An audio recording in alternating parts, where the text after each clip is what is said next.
করে চলবো, খাইবো কি, সংসার চালাইবো কেমনে, বাচ্চা লেখাপড়া করবো কি করে, সব তো মেয়ে থাকা। কোটি কোটি টাকা দরকার এদের পরিবারের সাপোর্ট দেওয়ার জন্য। এমন কোনো লোক নাই যার সাপোর্ট দরকার নেই। এটাতে হয়েছে, এরা দান বেচছে না হলে বাজার চলবো কেমনে, বাজারের দোকান চলবো কেমনে, ব্যবসা কেমনে চলবো? কিনার লোক থাকতো না।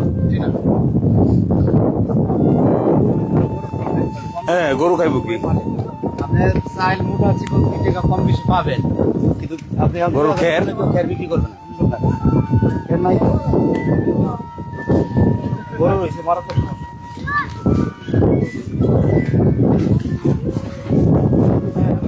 আচ্ছা, এইটা তো এই পারের, এইটাও ছায়া, এইটাও ছায়া, তাই না? পামে জি জি, আশেপাশের গা হইলো ওইদিকে সুলতানপুর, এদিকে হইলো মাহমুদনগর, এদিকে আনন্দপুর। বারানন্দপুর।